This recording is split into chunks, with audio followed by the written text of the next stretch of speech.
I thought your take was really interesting on addiction and promiscuity.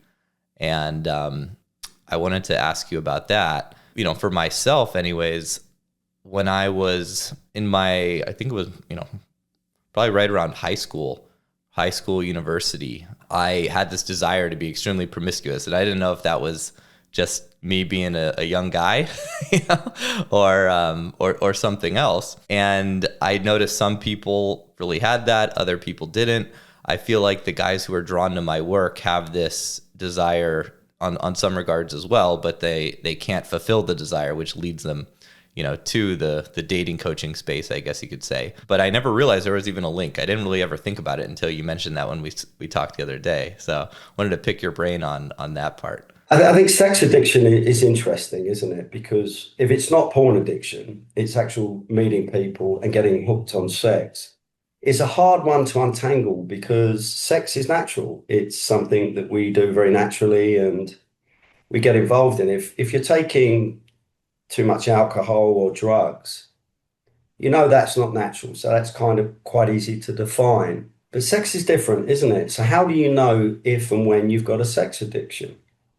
Right. And what is it? Because it's a very natural phenomenon. So I think it varies from the rest. When does it become a problem? I think when the client knows that there's something wrong. But if you think, what is addiction? It's many things, but I think at its grassroots, it's a mechanism to cope with life.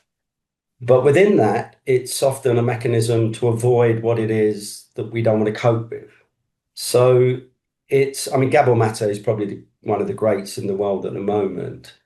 It's a symptom of the problem. So that's where we come back to self-esteem and confidence. If you think of confidence as a skill set, which I guess you're giving your clients on a regular basis and building that up. But if some of them have got a propensity towards addiction or habit forming or dependency, what is that about? And that is the stuff that keeps self-esteem and self-belief and self-worth down. So let's say you've got a guy who, he's building his skills with dating, his conversation skills. He learns to approach women and starts doing okay, but he still has maybe like a porn addiction or something like that. But how does that impact his self-esteem? It basically, like my very probably juvenile understanding would be when he succumbs to the addiction, it lowers his self-esteem, it kills his desire, that sort of thing. It can be. It can be many things, but I think if we look at it at its general base, normally an avoidance of self. If I get caught up in having sex all the time, why am I doing it? Mm-hmm. What is it that's lacking in my life?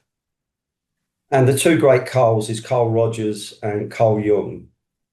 And I think they believe that basically at the core of the human being, we're pretty similar. So if you're doing something that's building you, it's possibly taking something away from you. And then the neuroscience behind it is quite interesting because there's a doctor from America called Dr. Lemke who wrote a book called Dopamine Nation. And it's about we're all hooked on dopamine. And any substance that we take, sex included, gambling, hits the dopamine button. And then what happens is that we don't get the serotonin. And serotonin is the delayed gratification. And that's the stuff that I believe builds up self-esteem. So if we're constantly hitting the dopamine button, it's reducing self-esteem. So we need to get towards the delayed gratification, building ourselves up. For instance, if you're a bit overweight, you go to the gym, you train for 3 months, you see a bit of a six-pack, that builds self-esteem. I start to feel a bit better about myself inwardly. So there's an example. That's just a small example.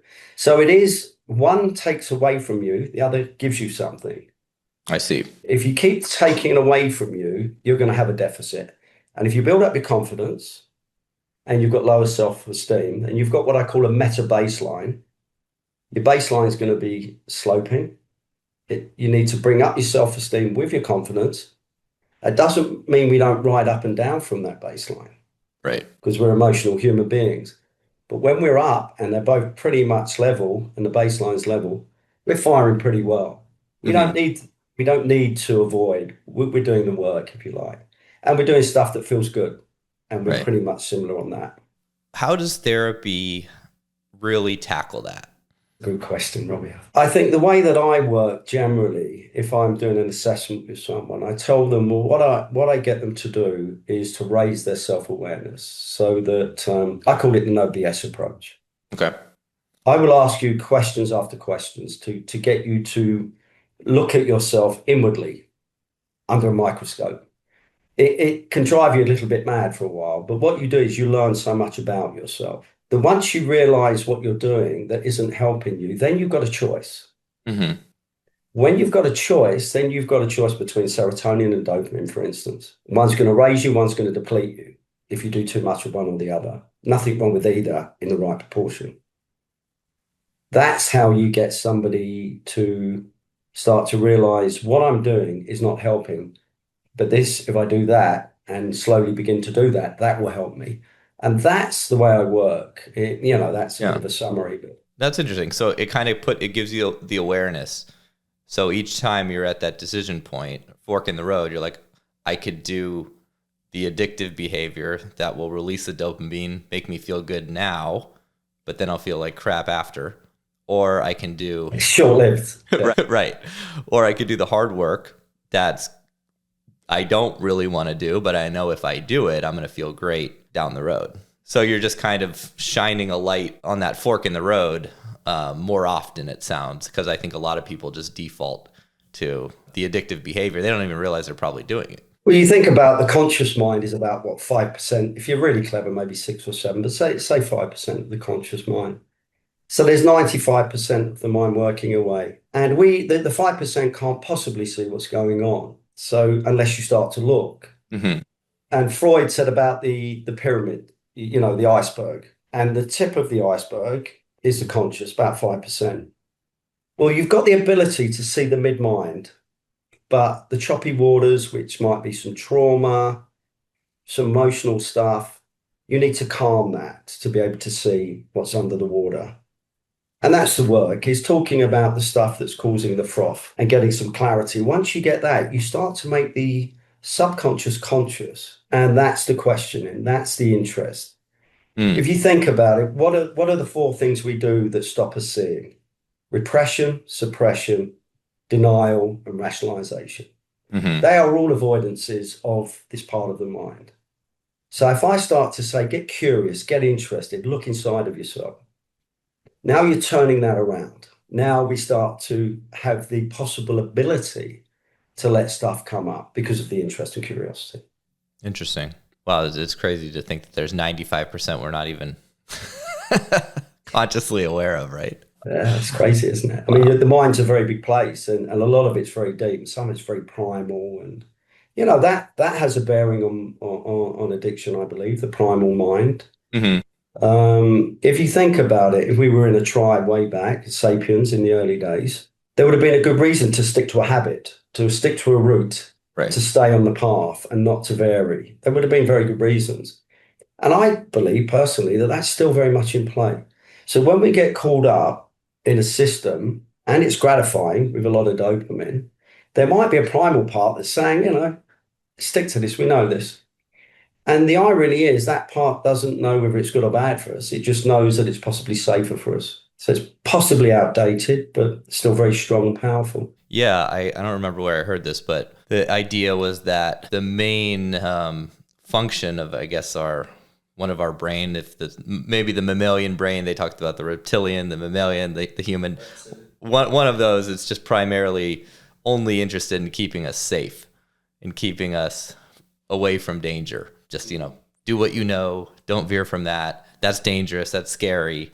And that can be a very confining sort of lifestyle if that's the brain that's talking the loudest. That's the most dominant. Right. And you throw a bit of chaos and trauma at an early age, and that the cortisol and adrenaline seems to trigger that, the amygdala, which is the fight or flight. And what is that? That's primal, isn't it? That's the fight-flight stuff, the prehistoric stuff. So if you've got that going on, you can imagine where that sort of takes us. It takes us into the old brain, maybe the reptilian brain, the mammal brain, and then we're starting to get caught up in habit. I worked in addiction for years, and when you point out to somebody, why do you continue to do something that's hurting you so badly? And they don't actually know why. And when we start to look at the addictive personality and unpack it and undo it as a separate entity, another facet of the mind or another part of the ego, whatever we want to call it, it's really quite surprising when people become aware. They don't actually know why they still do it, but they know if they stop, there's a fear. And yet the fear is neurotic. It's not rational. Mm-hmm. Because by changing the behavior, you're going to feel better. Why would you fear that? So it sounds like it's probably primal. It's probably Right. old.